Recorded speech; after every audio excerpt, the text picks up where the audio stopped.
ACB వాళ్లకు మరో అవినీతి తిమింగలం చిక్కింది. యాదగిరిగుట్ట లక్ష్మీ నరసింహస్వామి ఆలయంలో విద్యుత్ శాఖలో ఈఈగా పనిచేస్తున్న రామారావు లంచం తీసుకుంటుండగా రెడ్ హ్యాండెడ్ గా దొరికిపోయాడు.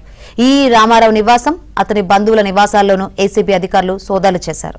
యాదగిరిగుట్ట లక్ష్మీ నరసింహ ఆలయంలో లడ్డూ పులిహోర ప్రసాదం తయారీ మిషన్ల మెయింటెనెన్స్ టెండర్ ను యాదగిరిగుట్టకు చెందిన ఉపేందర్, సందీప్ రెడ్డి 10 లక్షల రూపాయలకు దక్కించుకున్నారు. బిల్లులకు క్లియరెన్స్ ఇవ్వాలని ఆలయం విద్యుత్ శాఖలో ఈఈగా పనిచేస్తున్న రామారావును కోరారు. బిల్లులు క్లియర్ చేయాలంటే తనకు 2 లక్షల రూపాయల లంచం ఇవ్వాలని రామారావు డిమాండ్ చేశాడు. 1,90,000 రూపాయలు ఇస్తామని బాధితులు తెలిపి ఏసీబీని ఆశ్రయించారు. రంగంలోకి దిగిన అధికారులు పక్కా ప్లానింగ్ తో రామారావుని పట్టుకున్నారు. యాదగిరిగుట్ట టెంపుల్ పరిసర ప్రాంతంలో ఉన్న ఒక బిజినెస్ మ్యాన్ టెంపుల్ కు సంబంధించిన ఫుడ్ లడ్డూలు తయారీకి సంబంధించిన మిషనరీ రిపేర్స్ కానీ రిప్లేస్మెంట్ కానీ బిజినెస్ చేస్తూ ఉంటాడు. మిషనరీ 3 నెలల క్రితం సప్లై చేశాడు.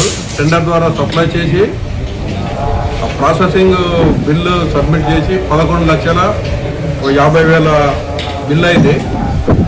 ఆ బిల్లు శాంక్షన్ చేసి ఇవ్వడానికి ఆ temple EE Shri Gudepu Venkataramarao EE garu ప్రస్తుతం వీళ్ళు ఇన్ఛార్జ్ చేసే ప్రాసెస్లో అతనికి హెల్ప్ చేయడానికి 20% అడిగాడు.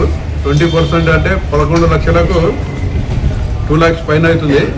అయితే నేను అంతా ఇచ్చుకోలేను అని చెప్పిన తర్వాత వాళ్ళిద్దరి మధ్య అండర్స్టాండింగ్లో 1,90,000 ఇస్తానని ఒప్పుకున్నాడు. ఈ గారికి డబ్బులు లంచం ఇవ్వడం ఇష్టం లేక ఏసీబీ నల్గొండ రేంజ్ ఆఫీస్కి వచ్చి కంప్లైంట్ మాకు ఇచ్చాడు.